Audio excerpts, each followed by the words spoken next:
అప్పుల బాధలు వెంటాడుతున్నాయా? అయితే 6 JVR వారి జాతిరత్నాలు ధరించండి. మాజీ మంత్రి బాలినేని శ్రీనివాసరెడ్డి ఒంగోలు రాజకీయాల్ని గత 10 ఏళ్లుగా శాసిస్తున్నారు ఆయన. ఎందుకంటే అధికారంలో ఉన్నా లేకపోయినా, కాంగ్రెస్‌లో ఉన్నా లేకపోయినా ఆయనే అనఫిషియల్ నియంత ఒంగోలుకి. మరి అలాంటి బాలినేని శ్రీనివాసరెడ్డి సొంత ఇంట్లోనే ఎందుకు పరాయివాడైపోయాడు? అట్టహాసంగా పార్టీ నాయకుడి పదవీ స్వీకార కార్యక్రమం జరిగితే ఆయన్ని కనీసం పిలిచే దిక్కు లేకుండా పోయింది. కాకితో కబురంతే వెళ్దాం అనుకున్నా. కనీసం ఆ కాకి కూడా కరువైపోయింది. ఎందుకు బాలినేని శ్రీనివాసరెడ్డికి ఇంత దయనీయమైన పరిస్థితి ఎందుకు వచ్చింది? ఒంగోలు అర్బన్ డెవలప్మెంట్ అథారిటీ ఉడా చైర్మన్గా ఉమ్మడి ప్రకాశం జిల్లా జనసేన అధ్యక్షుడు షేక్ రియాజ్ నియమితులయ్యారు. పదవీ స్వీకార కార్యక్రమాన్ని కూడా మంచి అట్టహాసంగా నిర్వహించారు. పార్టీకి చెందిన కీలక నేతలు, టీడీపీ మంత్రులు, ఇతర ముఖ్య నేతలంతా అటెండ్ అయ్యారు. అయితే ఏంటంట, అదంతా రొటీనే కదా. ఇప్పుడు కొత్తగా చెప్పొచ్చేది ఏంటంటారా? Just wait. అసలు ట్విస్ట్ అక్కడే ఉంది.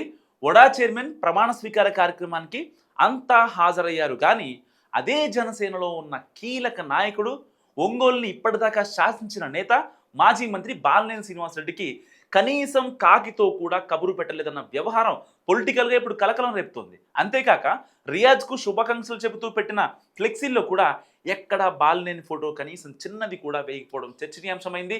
దీని మీద బాలినేని వర్గం తీవ్ర స్థాయిలో ఫైర్ అవుతుంది. వైఎస్ కుటుంబం బంధువైన బాలినేని 2019 జగన్ తొలి క్యాబినెట్లో మంత్రిగా పనిచేశారు. 2.5 ఏళ్ల తర్వాత పునర్వ్యవస్థీకరణలో బాలినేని తప్పించారు జగన్. సో గత ఎన్నికల్లో ఒంగోలు నుంచి మరోసారి పోటీ చేసి ఓడిపోయారు ఆయన. అటు నియోజకవర్గంలో పుష్కర కాలంగా బాలినేని, టీడీపీని దామచర్ల జనార్దన్ మధ్య రాజకీయ వైరం కొనసాగుతుంది. 4 సార్లు ఇద్దరు ముఖాముఖి తలపడగా చెరో 2 సార్లు గెలిచారు. అయితే 2024 ఎన్నికల తర్వాత మారిన రాజకీయ పరిణామాలతో వైసీపీని వదిలి జనసేనలో చేరారు బాలినేని శ్రీనివాసరెడ్డి. ఒకే కూటమిలో ఉన్న బాలినేని, దామచర్ల మధ్య వైరం ఏమాత్రం తగ్గలేదు. ఇంకా అంతకంతకి పెరుగుతూనే ఉంది. మాజీ మంత్రి జనసేనలో చేరే సందర్భంలో కూడా తీవ్రంగా వ్యతిరేకించారు సిట్టింగ్ ఎమ్మెల్యే దామచర్ల. సో ఆ టైంలో ఫ్లెక్సీల చించివేతలు కూడా జరిగాయి.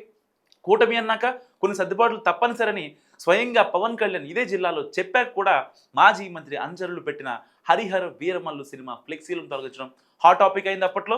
ఈ పరిణామ క్రమంలో తాజాగా వడా చైర్మన్ పదవీ ప్రమాణ కార్యక్రమం ఆ గ్యాప్ను మరింత పెంచుదని అంటున్నారు పొలిటికల్ పండిట్స్. సో అధికారిక కార్యక్రమం, పైగా సొంత పార్టీ నాయకుడు చార్జ్ తీసుకున్న సందర్భం అయినా సరే మాజీ మంత్రికి ఆహ్వానం పంపకపోవడం గురించి గట్టిగానే మాట్లాడుకుంటున్నారు ఒంగోలు పొలిటికల్ సర్కిల్స్లో.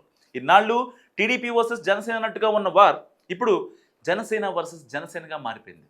ఒకటి ఒంగోలు టీడీపీ ఎమ్మెల్యేతో కలిసి ఉండే జనసేన గ్రూప్ కాగా, రెండోది బాలినేని శ్రీనివాసరెడ్డి గ్రూప్గా విడిపోయినట్టు కనిపిస్తుందని అంటున్నారు పరిశీలకులు. సో టీడీపీ ఎమ్మెల్యే దామచర్ల కృషి వల్లే తనకు వడా చైర్మన్ పదవి వచ్చిందని భావిస్తున్న జనసేన జిల్లా అధ్యక్షుడు షేక్ రియాజ్ ఆహ్వానాలను కూడా అందుకే ఆయన పంపారట, చెప్పినట్టు పంపారట. సో అందుకే సొంత పార్టీ నేత అయిన బాలినేనికి కనీస పిలుపులు లేకపోగా ఫ్లెక్సీలో ఎక్కడ ఆయన ఫోటో సైతం కనిపించలేదు. అలాగే బాలినేనితో కలివిడిగా ఉంటున్న జనసేన ఏకైక కార్పొరేటర్ మలగ రమేష్, ఆ పార్టీ మహిళా నేత రాయపాటి అరుణకు కూడా ఆహ్వానాలు కనీసం వెళ్ళలేదట.